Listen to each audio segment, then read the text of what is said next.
Hello friends, how are you? Welcome back again on English Ocean. This is Sadhna and today we are going to discuss about the TGT English subject specific portion of the English. अगर आप भी pedagogy में confuse रहते हैं, आपको मुश्किल लगती है, तो ये वीडियो बिल्कुल आप ही के लिए है। ये ना सिर्फ एचटेट बल्कि हर टीचिंग एग्ज़ाम के लिए जिसमें भी पैडागॉजी पूछी जाती है और सब्जेक्ट स्पेसिफिक इंग्लिश के लिए ये पैडागॉजी क्लास है। इसमें हम लिटरेचर और पैडागॉजी के मिक्स क्वेश्चन करेंगे। लेवल 1 में जो पार्ट 2 होता है वो सीडीपी का पूरा पोर्शन होता है, बट जब हम लेवल 2 की बात करते हैं उसमें जो पार्ट 2 है, पार्ट 1 में जनरल पेपर आता है जिसमें reasoning, GK, math, English, Hindi ये रहते हैं, और पार्ट 2 में जो आता है वो हमारा सब्जेक्ट आता है जिस भी सब्जेक्ट से हमने टीजीटी एग्ज़ाम फिल किया है। तो उसमें हमारे सब्जेक्ट में ग्रामर, लिटरेचर और पैडागॉजी 3 पोर्शन होते हैं, और उसमें से पैडागॉजी और लिटरेचर हम आज की वीडियो में करने वाले हैं। इससे पहले मैंने पार्ट 1 बनाया था जिसमें हमने ग्रामर क्वेश्चंस किए थे। अगर आपने वो नहीं देखा तो बिल्कुल उसे जाके देखिएगा, लिंक आपको डिस्क्रिप्शन बॉक्स में मिल जाएगा। तो बिना ज़्यादा देर किए हुए चलो शुरू करते हैं। Question number 1 of the pedagogy. ये क्वेश्चन 31 से स्टार्ट हो रहे हैं क्योंकि 30 क्वेश्चन जो ग्रामर पोर्शन के थे वो हम ऑलरेडी पार्ट 1 में कर चुके हैं। क्लियर? ये उसका पार्ट 2 है, तो इसलिए क्वेश्चन 31 से स्टार्ट हो रहे हैं। पैडागॉजी का ये फर्स्ट क्वेश्चन है, पर जो टीजीटी प्रैक्टिस सेट है उसका ये 31st क्वेश्चन है। आई होप कन्फ्यूजन क्लियर हो गई है। CLT स्टैंड्स फॉर, CLT की फुल फॉर्म पूछी है इसने, तो CLT होता है communicative language teaching. Communicative language teaching. C stands for communicative and L for language and T for teaching. Clear? CLT focus on communication through language. हमारी जो बोली भाषा होती है उसका जो कम्युनिकेशन है उस पर फोकस करती है CLT। 4 major skills in language learning are. तो इसको याद करने का एक बहुत ही आसान तरीका है LSRW। अगर आप ऐसे याद करोगे तो आपको सीक्वेंस भी याद रहेंगे और स्किल्स भी याद रहेंगे। ना तो आप स्किल्स भूलोगे कौन सी 4 हैं, और ना आप ये भूलोगे कि इनका सीक्वेंस कौन सा है। एक चीज़ याद रखना, ये जो सीक्वेंस है LSRW, listening, speaking, reading and writing, ये पैडागॉजिकली सीरीज़ है, यानी कि ये जो सीक्वेंस है पैडागॉजिकल है। ज़रूरी नहीं है कि हर बच्चा इसी सीक्वेंस के साथ सीखे, but most of the children ऐसे ही सीखते हैं, तो एक्सेप्शंस हो सकती हैं। बच्चा पहले सुनता है कोई भी लैंग्वेज। जब छोटे बच्चे होते हैं तो हम उनके सामने बोलते हैं, जैसे फॉर एग्जांपल हमारी इंडिया में जब बच्चा छोटा होता है हम उससे कहते हैं कि बेटा बोलो मम्मा, पापा, पानी, तो वो हमें सुनता है और उसके बाद वो बोलना शुरू करता है। ऐसा तो नहीं है कि वो पहले बोलने लग जाता है, सुनता नहीं है। पहले सुनता है, समझता है, फिर उसको बोलता है। ऐसे ही पहले रीड करता है, पहले वो देखता है कि टीचर ने कैसे लिखा है, फिर वो कॉपी करके लिखना शुरू करता है। ठीक है? शुरुआत में ट्रेसिंग कराते हैं ना बच्चों को, स्टैंडिंग लाइन, स्लीपिंग लाइन, वो देख के लिखना शुरू करते हैं। तो ये एक ऑर्डर है, listening, speaking, reading and writing.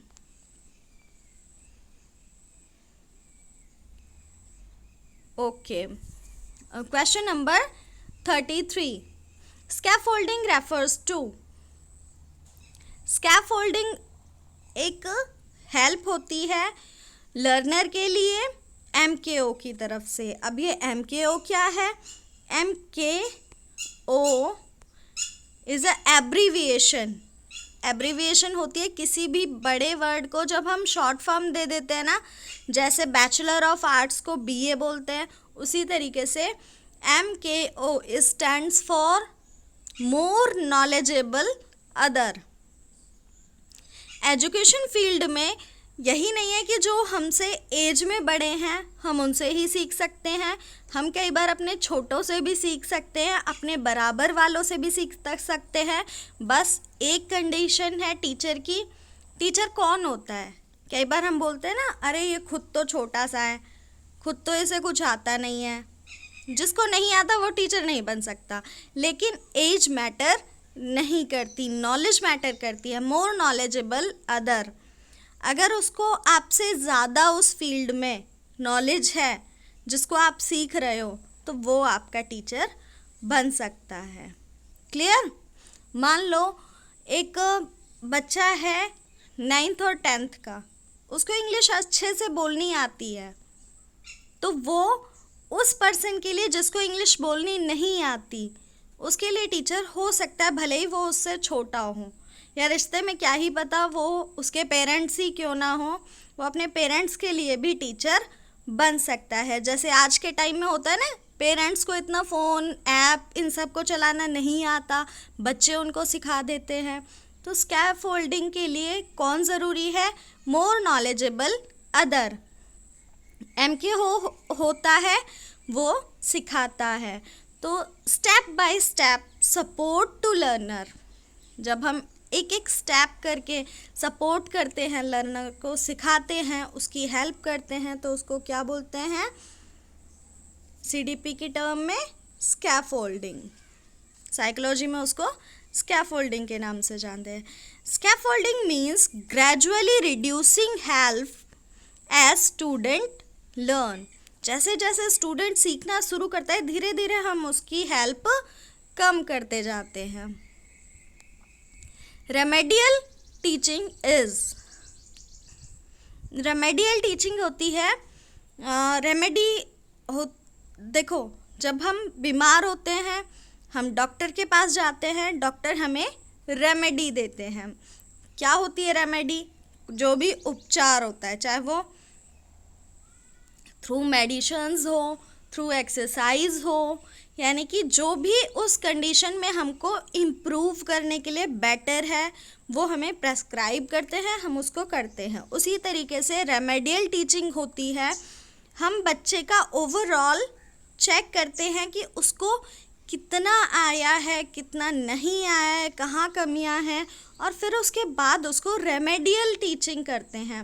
Remedial teaching का मतलब जहाँ जहाँ कमी रह गई है उसको सुधारने की कोशिश करते हैं।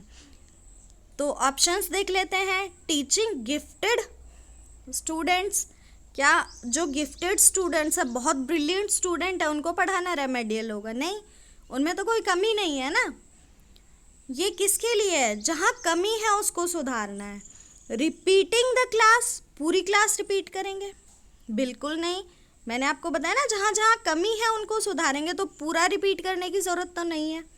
Teaching weak student to overcome errors, जहाँ पे एरर आ रहे हैं उनसे बाहर निकलने के लिए वीक बच्चों के लिए एक टीचिंग होती है रेमेडियल टीचिंग। इसमें ना तो पूरा सिलेबस पढ़ाते हैं, ना पूरी क्लास को रिपीट करते हैं, ना गिफ्टेड बच्चों के लिए होती है। ये वीक स्टूडेंट्स के लिए होती है और एरर से ओवरकम करने के लिए होती है। क्लियर? आई होप क्लियर है।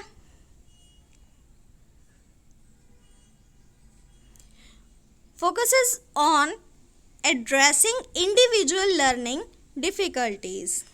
हर एक बच्चे, अच्छा, रेमेडियल जो टीचिंग होती है वो ओवरऑल क्लास के लिए नहीं होती है, ये इंडिविजुअल लर्नर्स के लिए होती है। हर बच्चे के जो एरर हैं वो अलग अलग होते हैं। तो जब हम रेमेडियल टीचिंग की बात करते हैं तो हम इंडिविजुअली उन एरर्स को करेक्ट करने की कोशिश करते हैं, उनसे ओवरकम करने की कोशिश करते हैं। अगर आपको क्लास अच्छी लग रही है तो लाइक कीजिए और अगर कोई डाउट है तो कमेंट सेक्शन में ज़रूर पूछिए। साथ ही चैनल को सब्सक्राइब कर लीजिए ताकि ऐसी ही और क्लासेस आपको मिलती रहे। और इस बार एस्टेट क्लियर करना है, कोई बहाना नहीं। The best way to improve vocabulary is, vocabulary को इम्प्रूव करने का बेस्ट तरीका क्या है? मेमोराइजिंग डिक्शनरी, पूरी डिक्शनरी को याद कर लो। कितने दिन तक करोगे, कितना याद करोगे?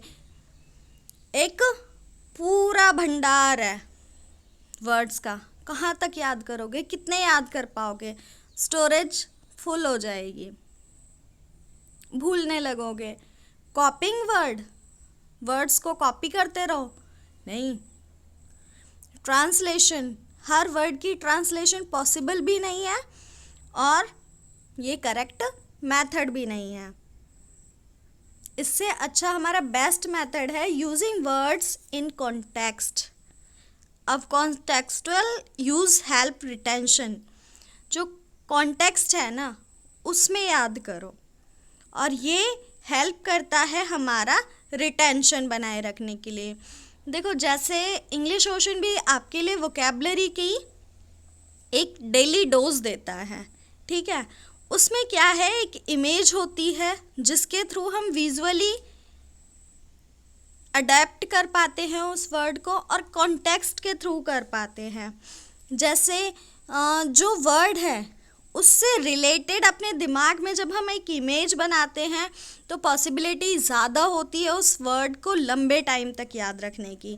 लेकिन जब वहीं पे हम 10 वर्ड, 11 वर्ड, 12 वर्ड बिना समझे याद किए जा रहे हैं तो उनमें से प्रोबेबली हमें 1 या 2 ही याद रहते हैं। मैक्सिमम हम 5-6 याद रख पाएंगे।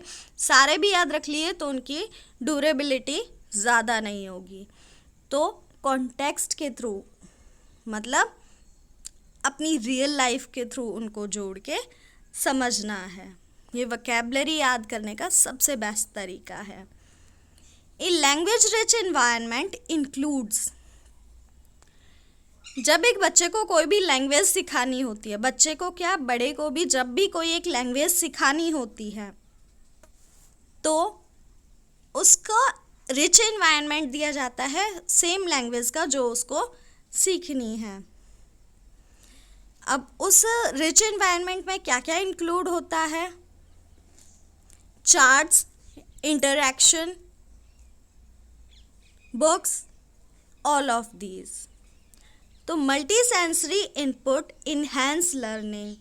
कोई विजुअल लर्नर होता है, कोई सुन के समझता है, कोई कैसे याद करता है। तो मल्टी सेंसरी होना चाहिए, जो हमारा इनपुट है वो मल्टी सेंसरी होगा तो ये ज़्यादा इन्हेंस करेगा, लर्निंग को ज़्यादा बढ़ावा देगा।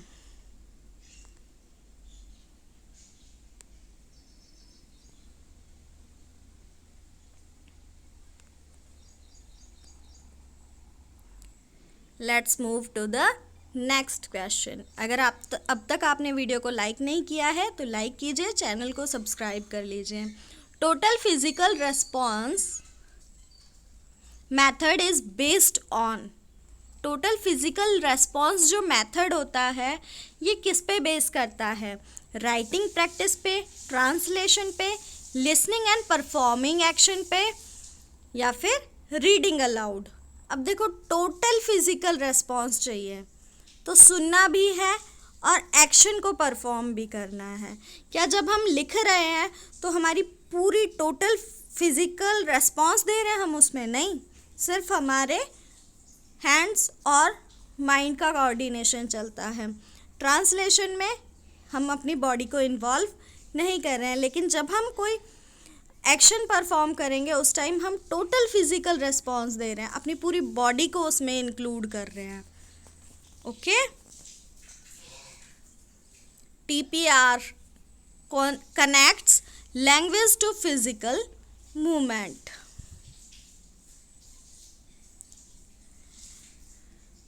Formative assessment is used. Formative assessment को आप FA के नाम से जानते हैं। ये ड्यूरिंग लर्निंग प्रोसेस होते हैं। अच्छा, एंड ऑफ द टर्म ऐसे होते हैं summative assessment, once a year exam होता है for final marks only, final exam, ठीक है। ड्यूरिंग लर्निंग प्रोसेस जो फॉर्मेटिव असेसमेंट होते हैं इसको हम ड्यूरिंग लर्निंग प्रोसेस कराते हैं, यानी कि हम कुछ सिखा रहे हैं, 1 यूनिट कंप्लीट हुई, 2 यूनिट कंप्लीट हुई, उसके बाद हम बच्चों का एक असेसमेंट लेते हैं, टेस्ट लेते हैं। इसमें हम बच्चों को ग्रेड और मार्क्स पे फोकस नहीं करते, बल्कि हम मॉनिटर करते हैं कि उन्होंने कितनी प्रोग्रेस की है, कितना उनमें चेंजेस हैं, किस लेवल तक वो पहुंच चुके हैं। अगर वो यहाँ थे, क्या वो यहाँ तक आए हैं, अगर नहीं आए हैं तो रीज़न क्या रहा है, उसको कैसे रेमेडियल टीचिंग के थ्रू इम्प्रूव करना है, ये सारी चीज़ें हम फॉर्मेटिव असेसमेंट में सीखते हैं। Okay, error analysis helps in, जब हम बच्चों की गलतियां देखते हैं, मान लो नोटबुक चेक कर रहे हैं तो उसमें हमने बच्चों की जो गलतियां देखी हैं, क्या हम उनको ये दिखाना चाहते हैं कि हम बहुत बेस्ट टीचर हैं, बच्चे कुछ नहीं आता, बच्चों को नालायक हैं, ऐसा तो कोई मकसद नहीं होता। तो कुछ तो रीज़न होता होगा कि टीचर इतना टाइम लगाते हैं नोटबुक चेक करने में। करेक्टिंग एग्ज़ाम पेपर्स, वो पेपर को सही करके रखना उनका मेन मकसद होता है? नहीं। क्रिएटिंग टेस्ट, अगला टेस्ट और डिफ़िकल्ट बनाएंगे या उसके लेवल से बनाएंगे, ये 1-2% हो सकता है, बट ये मेन फोकस नहीं होता। Understanding students difficulty, planning school trip का तो इससे कोई लेना देना ही नहीं है। तो जब हम एरर एनालिसिस करते हैं तो हम अंडरस्टैंड करने की कोशिश करते हैं वेयर स्टूडेंट हैव डिफ़िकल्टीज़, कहाँ पे बच्चों को डिफ़िकल्टी आ रही है। हेल्प डायग्नोज लर्निंग इशू, यानी कि डायग्नोज होता है पता करना, हम पता करते हैं लर्निंग में इशू कहाँ पे आ रहा है।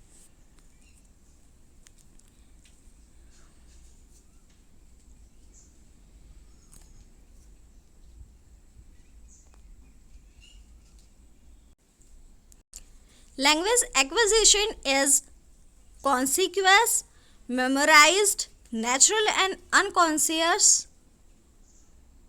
Skill based only. देखो, लैंग्वेज 2 तरीके से सीखी जाती है।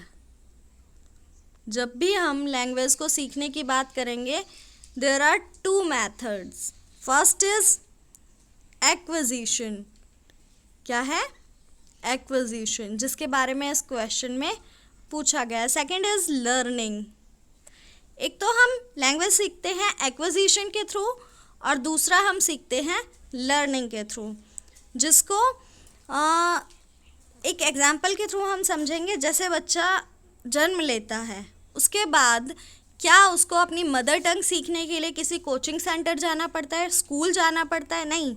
स्कूल जाने से पहले उसको लगभग अपनी मदर टंग पे कमांड आ जाती है। तो वो कैसे होता है? अनकॉन्शियस होता है, उसे एफर्ट्स नहीं डालने पड़ते, नेचुरल होता है। तो जो नेचुरल वे है लर्निंग का वो एक्विजिशन है। साइकोलॉजिस्ट मानते हैं कि हमारे दिमाग में LAD डिवाइस है, लैंग्वेज एक्विजिशन डिवाइस, जो मैक्सिमम 5 इयर्स तक अपने हाई मोड पर होता है। यानी कि 5 साल तक बच्चा किसी भी लैंग्वेज को बिना ज़्यादा एफर्ट्स डाले बिल्कुल अपनी मदर टंग की तरह सीख सकता है। उसमें उसे ना तो इन्वायरमेंट की ज़रूरत होती है, ना एक्स्ट्रा कुछ चाहिए होता है। वो जैसा अपने आसपास देखता है उसको अडेप्ट करता है और अनकॉन्शियस मैनर में उसको सीख लेता है। स्पेशली इन अर्ली ईयर्स, मैंने बताया ना आपको 5 ईयर तक it happens naturally. Bilingual method means, bilingual method का मतलब क्या होता है? Only using English, only using mother tongue, mixing both language, speaking loudly. देखो, बाय वर्ड यूज़ होता है 2 के लिए, तो बायलिंगुअल, इससे हमें अपने आप समझ जाना है 2 लैंग्वेज को मिक्स करके मिक्सिंग बोथ लैंग्वेज, दोनों के थ्रू पढ़ा रहे हैं, ना तो सिर्फ इंग्लिश है और ना सिर्फ मदर टंग, बल्कि दोनों लैंग्वेज को हम यूज़ कर रहे हैं टीचिंग के लिए। स्पीक लाउडली से इसका कोई कनेक्शन नहीं है। इट यूजेस लैंग्वेज 1 और 2 फॉर बेटर अंडरस्टैंडिंग। जब लैंग्वेज 1 है हमारी मदर टंग, या फिर हिंदी को हम लैंग्वेज, अगर हम अपने कॉन्टेक्स्ट में बात करें तो हिंदी इज़ आवर लैंग्वेज 1। ये डिफरेंट हो सकती है, रीज़न वाइज डिपेंड करता है। और अगर लैंग्वेज 2 अगर हम इंग्लिश सीखना चाह रहे हैं तो कई बार हम चीज़ों को ट्रांसलेट करके समझने से भी आसान बना लेते हैं। Peer learning means, peer learning का मतलब क्या है? पीयर होते हैं हमारे सहपाठी। जब हम अपने फ्रेंड्स के साथ मिलकर ग्रुप डिस्कशन करते हैं या फिर कोई भी ग्रुप असाइनमेंट वगैरह करते हैं तो उसको हम पीयर लर्निंग बोलते हैं। लर्निंग फ्रॉम फ्रेंड्स जब हम अपने दोस्तों के साथ सीखते हैं। Learning from books, no. Learning from teacher, learning from video. Learning from friend is the correct answer for peer learning. इसमें हम सीखते हैं जो मान लो 2 फ्रेंड हैं ए और बी, जो ए को आता है बी उससे सीखता है और जो बी को आता है वो ए को सिखाता है। ठीक है, एक दूसरे से सपोर्ट करके सीखते हैं। Role play is effective to teach. अगर हम रोल प्ले करा रहे हैं बच्चों से तो देखो, जब एक प्ले होता है तो क्या हम बच्चों को पेपर दे देंगे, रीडिंग कराएंगे? नहीं ना। तो रीडिंग को इम्प्रूव कैसे कर सकता है? ना ही ग्रामर को इम्प्रूव करेगा, ना ही ऐसा है कि स्टेज पे बैठ के बच्चे लिख रहे हैं डायलॉग, वो बोल रहे हैं, तो ये स्पीकिंग को इम्प्रूव करता है। हेल्प्स प्रैक्टिस कन्वर्सेशन, बातचीत करने का तरीका सिखाता है role play. Bloom's taxonomy is a question where all students got hassle. ये एक ऐसा क्वेश्चन है जहाँ के ज़्यादातर बच्चे फील करते हैं कि अब कुछ नहीं समझ आ रहा। Bloom taxonomy is useful for, हमें इसका मेन ऑब्जेक्टिव समझना है। ब्लूम टैक्सोनॉमी का मेन ऑब्जेक्टिव क्या है, ये किसके लिए यूज़फुल है? ये फ्रेम करती है लर्नर्स के ऑब्जेक्टिव को। इवैल्यूएशन, मूल्यांकन पे जोर देती है? नहीं। Making lesson plan? नहीं।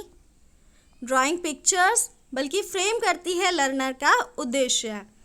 Help structure objective at different level, ये हमें बताती है कि एजुकेशन का मेन ऑब्जेक्टिव क्या है। हमें बच्चों का होलिस्टिक डेवलपमेंट करना है।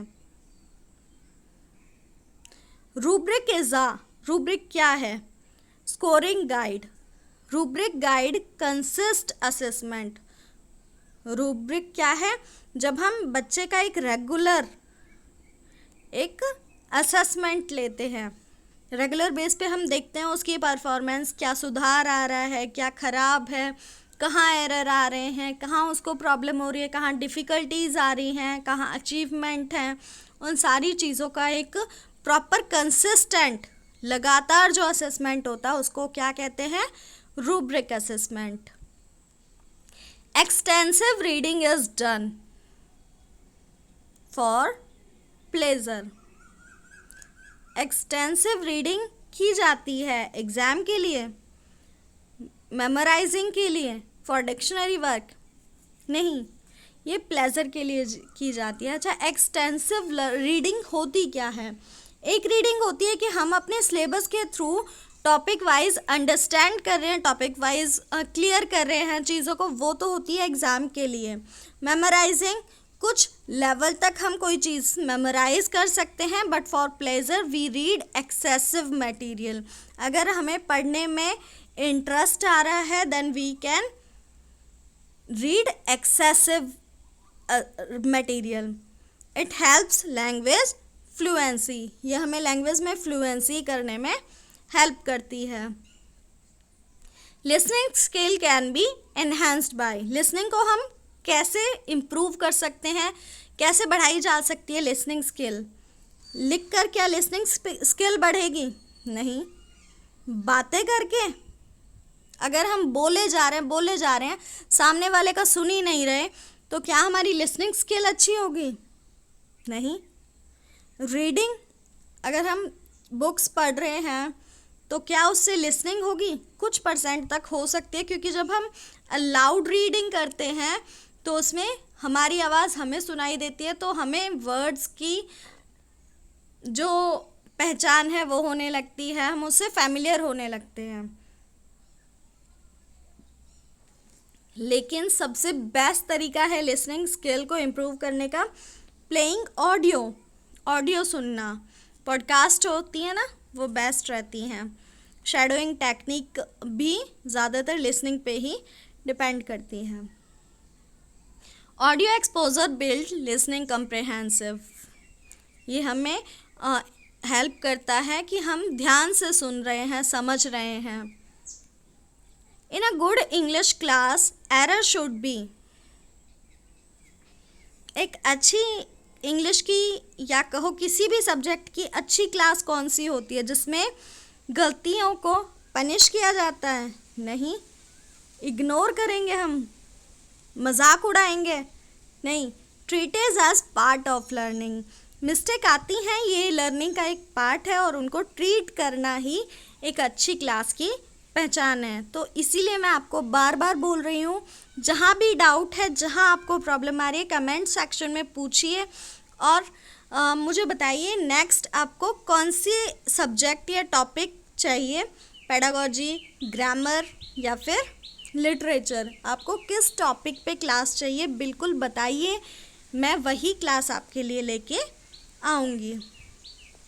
Encouraging risk taking improves fluency, हम बच्चों को इनकरेज करेंगे कि रिस्क लो, ये इम्प्रूव करता है फ्लुएंसी। अच्छा, अगर हम परफेक्शन के वेट में बैठे रहेंगे तो हम कुछ नहीं कर पाएंगे। अगर बच्चा सोचे कि भाई जब बिल्कुल परफेक्ट इंग्लिश आ जाएगी तभी बोलना शुरू करूँगा, अदरवाइज़ लोग मुझे मॉक करेंगे, तो वो कभी भी बोल नहीं पाएगा। शुरुआत में गलतियाँ सबसे होती हैं, तो जब हम धीरे धीरे बोलना शुरू करते हैं, धीरे धीरे वो हमारी हैबिट में कन्वर्ट हो जाती है। तो हमें रिस्क लेना है। क्या हुआ, मजाक ही तो बनाएंगे, क्या वो हमसे हमारी स्किल छीन पाएंगे? नहीं, हम अगली बार फिर इम्प्रूव कर लेंगे। Encouraging risk taking improve fluency, जब तक हम रिस्क नहीं लेंगे फ्लुएंसी नहीं आ सकती है। Speaking skill develops best through, अच्छा लिसनिंग का हमने देख लिया, ऑडियो के थ्रू लिसनिंग बेस्ट हो सकती है। स्पीकिंग कैसे अच्छी होगी? स्पीकिंग होगी प्रैक्टिस के साथ और इंटरेक्शन के साथ। कई बार क्वेश्चन आते हैं कि इंग्लिश स्पीकिंग कैसे इम्प्रूव करें? प्रैक्टिस करो और ज़्यादा से ज़्यादा कम्युनिकेट करो। Diagnostic test help to, diagnostic test help करता है मेमोरी चेक करने के लिए, प्रमोट करने के लिए, स्टूडेंट्स को ग्रेड रिपोर्ट देने के लिए नहीं, बल्कि उनकी वीकनेस पता करने के लिए, कहाँ उनसे गलतियाँ हो रही हैं।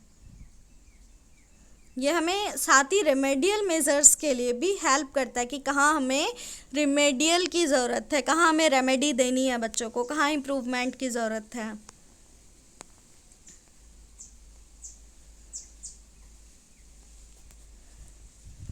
Grammar should be taught in isolation, अकेले बिठा के बिल्कुल तब ग्रामर सिखानी है, नहीं, थ्रू रूल्स के थ्रू सिखानी है।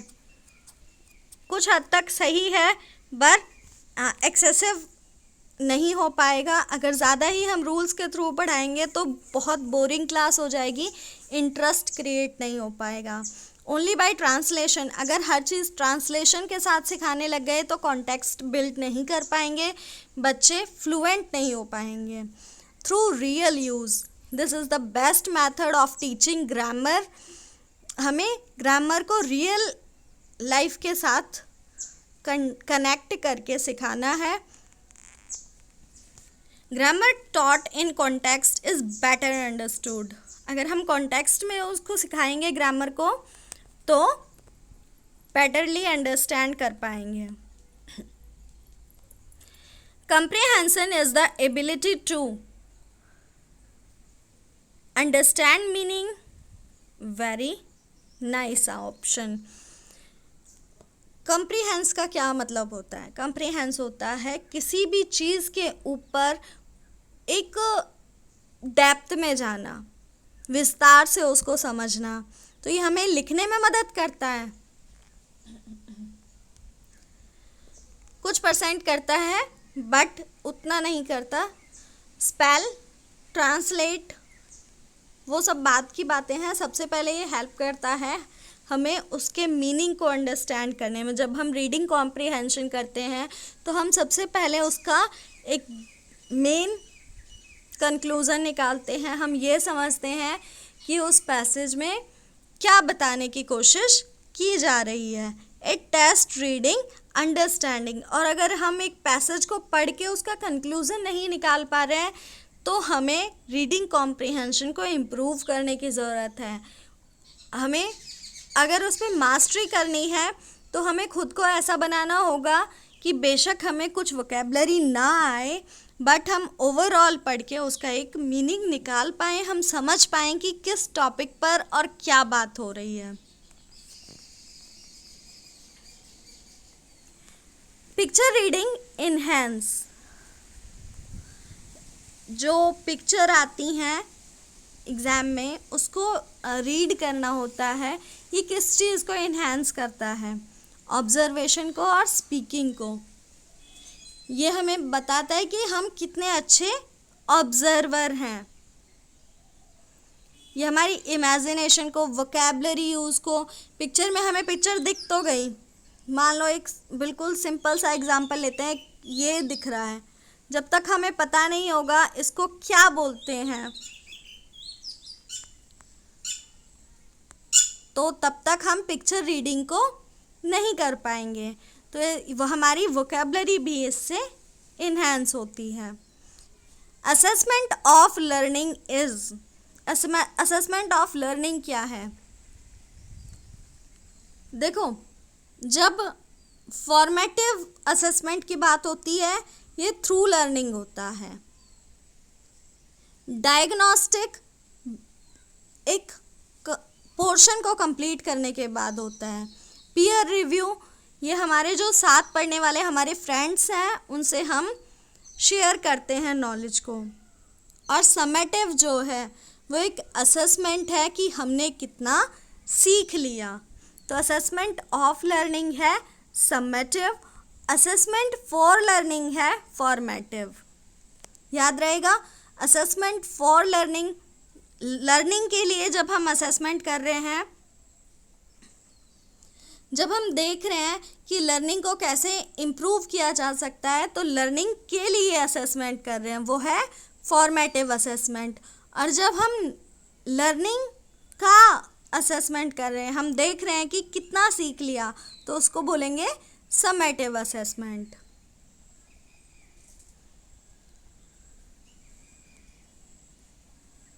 Continuous comprehensive evaluation, CCE, focus on. CCE के मार्क्स भी मिलते हैं ना एग्ज़ाम में. तो ये हमारे ओवरऑल पूरे साल के डेवलपमेंट को शो करता है कि हमने पूरे साल कितना किया. ये सिर्फ एकेडमिक नहीं होता बल्कि होलिस्टिक होता है. हमारा ओवरऑल देखा जाता है कि हम स्पोर्ट्स में कितने अच्छे थे, हम एजुकेशन फील्ड में कितने अच्छे थे, हमने टेस्ट में कैसा किया, हम डिसिप्लिन में थे या नहीं. वो सारी चीज़ें बच्चे की देख के चेक करके उसके बाद कॉन्टीन्यूअस कॉम्प्रिहेंसिव इवैल्यूएशन यानी कि CCE को किया जाता है. इसके मार्क्स तभी मिलते हैं जब हम बच्चा का होलिस्टिक डेवलपमेंट चेक करते हैं.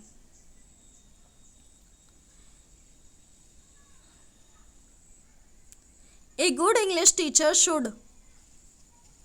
एक अच्छे इंग्लिश टीचर को क्या करना चाहिए? फोकस करना चाहिए सिर्फ ग्रामर को, फोकस करना चाहिए सिर्फ लेक्चर मेथड को, कि आए क्लास में बोलते रहे, किसी बच्चे का डाउट नहीं लिया। क्या एक अच्छा इंग्लिश टीचर वही हो सकता है? नहीं।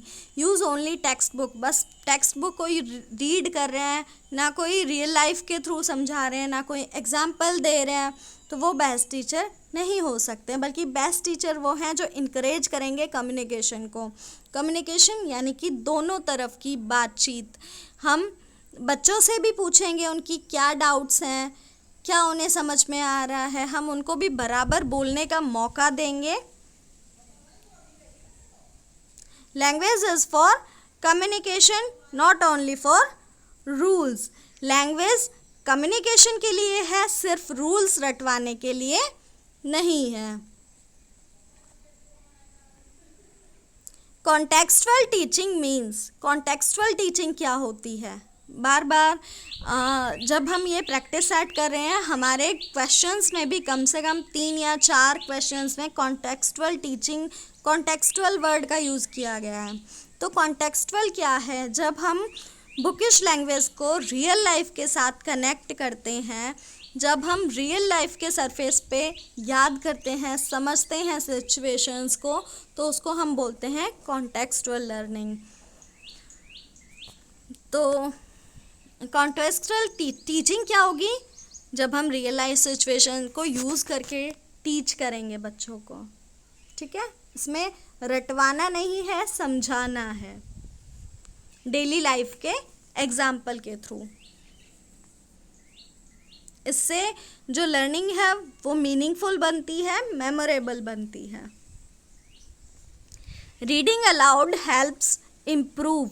अगर हम तेज़ आवाज़ में रीड करते हैं, छोटे बच्चों को बोलते हैं ना, बोल बोल के लिखो, बोल बोल के पढ़ो, तेज़ बोल के पढ़ो, तो वो किस लिए होता है? उनकी प्रोनाउंसिएशन को ये अच्छा बनाता है, क्योंकि जब वो वर्ड को अलाउड रीड करते हैं देन वो समझ पाते हैं कि इसकी करेक्ट प्रोनाउंसिएशन क्या है, इसको कैसे प्रोनाउंस करना है और कहाँ पे इम्प्रूवमेंट की ज़रूरत है। It builds fluency and clarity. ये बिल्ड करता है फ्लुएंसी को और क्लियरिटी को।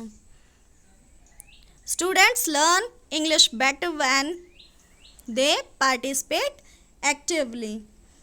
किसी भी लैंग्वेज या सब्जेक्ट को सीखने के लिए इंटरैक्टिव पार्टिसिपेशन यानी कि दोनों तरफ से पार्टिसिपेशन होना is the must. It is the key of the teaching. Active learning is more effective.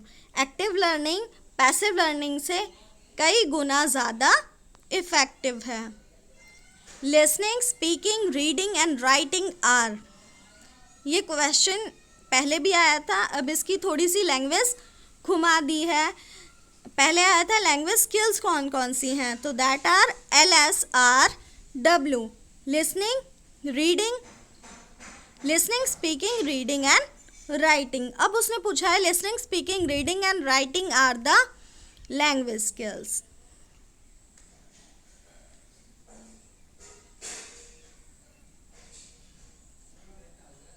Thanks for watching.